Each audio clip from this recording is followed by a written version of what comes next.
G'day there, mates. It's your old pal Game Pack Preacher here, and I gotta ask, have you seen this little ripper running about? I reckon I last saw him trucking about in the outback. Either that, or he was dropping a big one over in the dunny. Either way... Whew, sorry about that. I'm not exactly sure what came over me there. But anyway, welcome back everyone. Today we're taking a trip to the Down Under to talk about Ty the Tasmanian Tiger. Now the 6th console generation was full of scrimblos of all sizes, but I think Ty is a unique case among the many faces of the day, and that mainly being because unlike most other B-tier mascots of the time, Ty actually got himself a trilogy. Hell, he even came back somewhat in the modern day. And although he isn't exactly in the spotlight, Ty's story is an interesting one. It's a tale of highs, lows, perseverance, and that Australian resilience. So rug up, grab you a stubby, and let's talk about Ty the Tasmanian Tiger.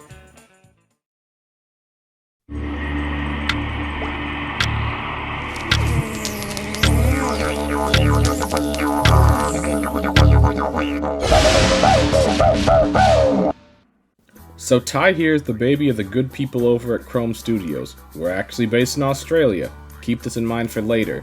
His original game came out in 2002 on every modern console at the time. The game of course stars Ty in his quest to rescue his family and his people from the evil boss Cass, who wants to rid the world of mammals completely. Over the course of the game, you'll be jumping, gliding, and ranging your way through large open levels, collecting all sorts of trinkets and such along the way to progress through your quest. In case it wasn't clear, Ty is a 3D platformer. One would even classify it as a collectathon, and as far as they go, it's... meh. Listen, I don't think Ty's first go at a game is bad. Far from it. We all gotta start somewhere after all, but it doesn't actually do anything unique or special compared to his contemporaries. The big boys already had their heavy hitters out, and they were all innovating the space, and while Ty does utilize the blueprints of the past effectively, that's also kind of his detriment. You have another anthropomorphic animal with attitude. You have your Power Star / Jiggy equivalents, your Note equivalents. Hell, Ty even has his own Jinjos for crying out loud. You'll get new rangs, beat down bosses, and ultimately save the day.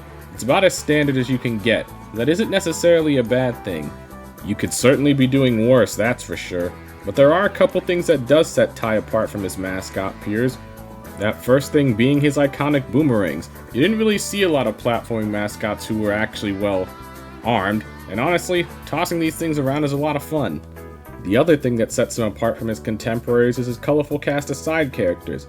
The Outback is a host to a bunch of colorful little beauties, like Maury the Cockatoo, Julius the Koala, Shazza the Dingo, and of course, Ranger Ken, a true Australian hero.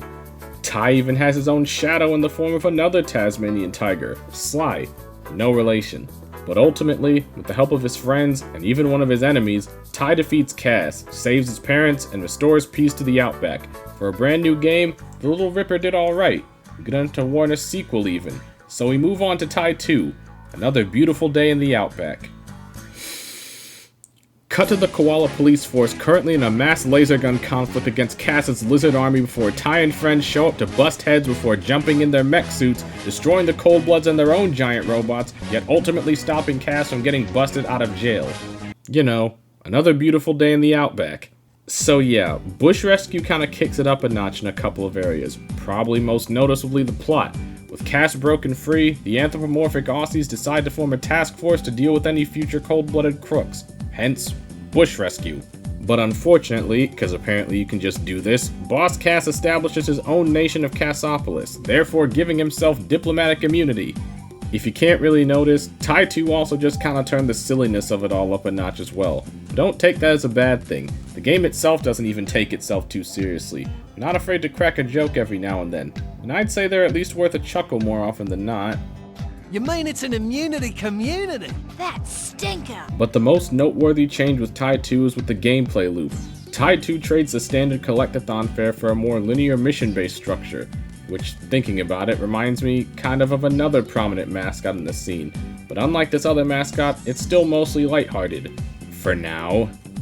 Anyway, now that you're part of a peacekeeping force, you'll be doing a bunch of missions for the denizens of your new hub of Burramudgee, helping the locals, bashing some lizards, and ultimately working to stop Cass from creating an army of super scalies. Wait. An army of super soldiers to take over the Outback with. Honestly, the mission structure kinda suits Ty more than just being another collectathon. I do have to stress, Ty's first game isn't bad, but it definitely also makes some of the mistakes some collectathons fall into as well. The worlds can be a bit too big for their britches, making navigating them, and by extension, collecting in them, a bit of a chore. Sure, missions are a lot more linear, but that's not always a bad thing. You know what you're doing, you do the dirty dingo. Granted, not all the missions are particularly interesting. Well, okay, a lot of the missions aren't particularly that interesting, but most of them are quick and typically harmless. Plus, I mean, since you are mainly helping your friends and the locals, it does kind of make Southern Rivers feel a lot more alive, you know? It actually kind of feels like, well, a community. But I mean, at the end of it all, the day is saved, Cass is behind bars again, and it's all good down in the hood. Ultimately, Ty 2 is a genuine improvement to the first game, and I'd confidently say it's the peak of the series. Unfortunately, every rise typically gets followed with a fall, and Ty is sadly no exception, and the Tiger's great fall all starts with a deal with the devil. Well, it's not going to be that easy, I'm afraid. Why not? I know I mentioned Krome being the developer, but I think for the sake of transparency, you should also know who published these games as well. So Ty 1 and 2 were both published by EA. At the very least, this was like back when EA actually weren't total dicks. They took an upstart company with a dream and turned that into a reality. Sadly, when Bush Rescue couldn't match the first game's sales numbers, they pulled a dick move and bowed out of pursuing another game.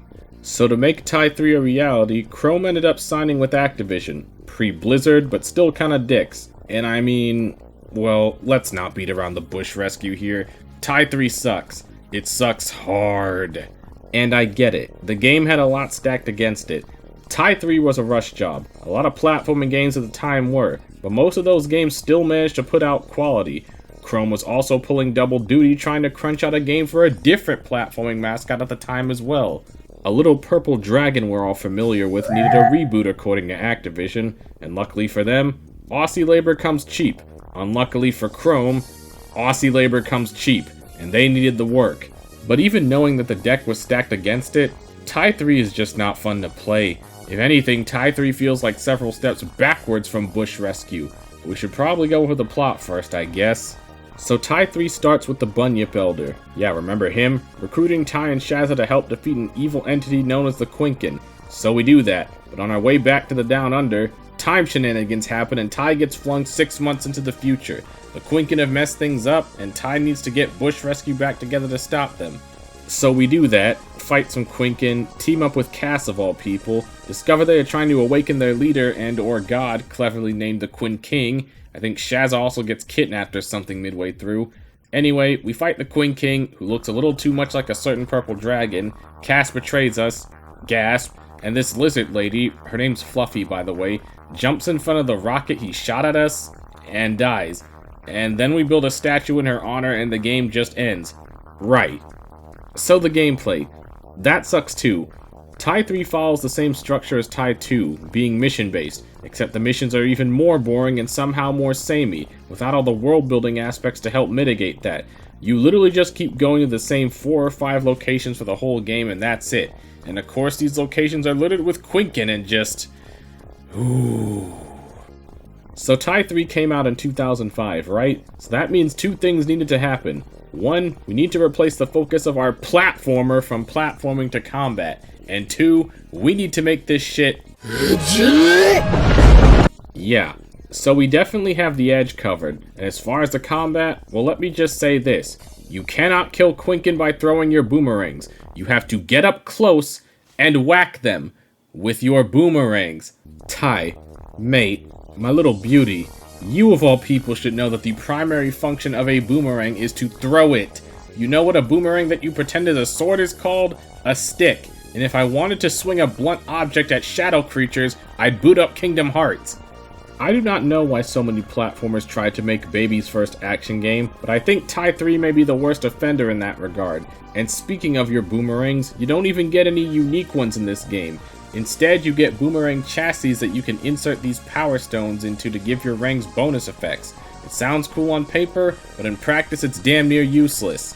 Mainly because most of these power stones are useless except for 2 of them. The infra stones that let you see hidden objects, and earth stones which turn your chassis into kaboomerangs. My beloved, But nothing, and I mean nothing in this game compares to the circle of hell that is the fucking go-kart.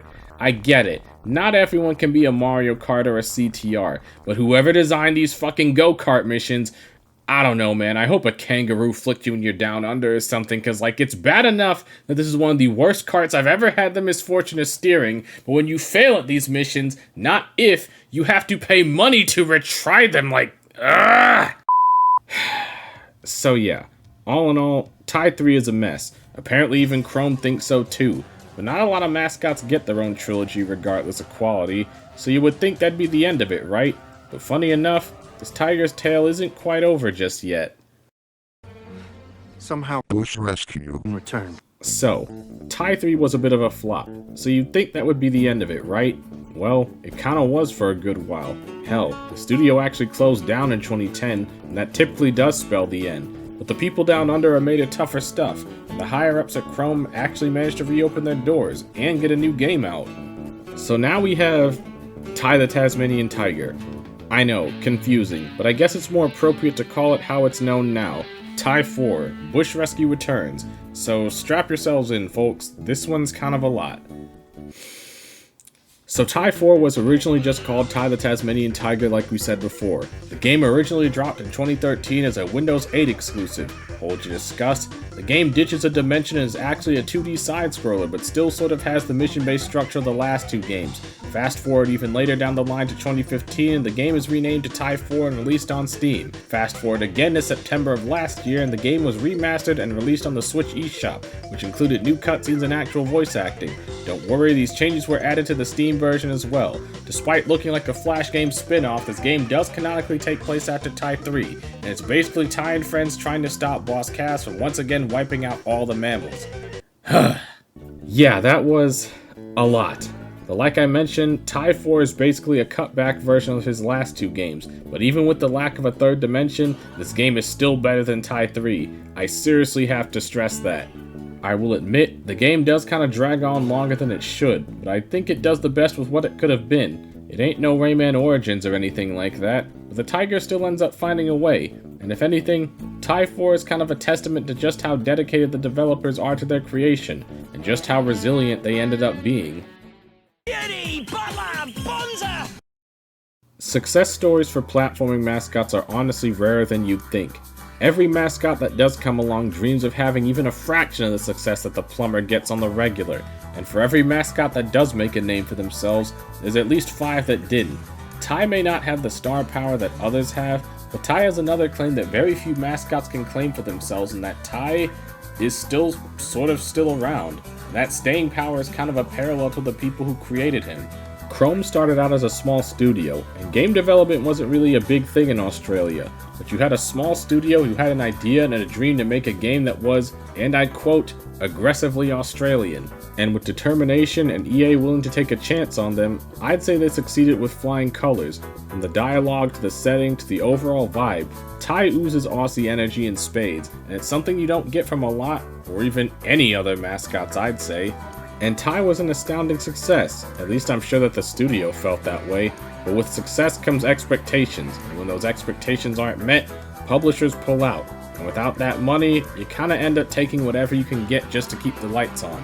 Krome basically became a go-to for outsourcing whatever secondhand slop you can think of, and you can't really focus on your pride and joy when you're making licensed bargain bin crap. And even when they did find another publisher in Activision, the deck was still kinda stacked against them, and Tie 3 ultimately suffered for it. But as I said in the last part, even with that blemish, and the studio closing down, they somehow rose from the ashes and managed to make a new game. And also, like I mentioned, Tie 4 got remastered on the Switch just last year, in celebration of its 20th anniversary no less. Hell, even before that, Krome managed to remaster the first 3 games for modern consoles with the help of some successful Kickstarter campaigns. Ty may not be on my personal list of memorable mascots, but Struth, the Tiger's got a dedicated crowd behind him. I didn't even know there was a 4th game until I started looking into it for this video, and apparently there's even a comic series that supposedly alludes to a possible 5th adventure. And honestly, I hope Ty and the good folks of Bush Rescue do come back for another go. And if you want to experience their previous escapades, consider checking out the remasters as well. With so many mascots coming back from the grave, and even some new ones making the rounds, who's to say that the Aussies can't get on the fun, eh? I don't know what the future holds for our wrangling ranger, but Ty the Tasmanian Tiger is living proof that charm can carry you far. And even through the thick of it, you can't keep a good ripper down. And that's just something you gotta respect. Crikey, this was a long one. I didn't think the Tiger had that much to him, but honestly I'm kinda glad that I toughed it out for him. I did also want to give special shout out to my VOD channel where you can actually catch the live playthroughs of all 4 of the Ty games that I went through on my Twitch.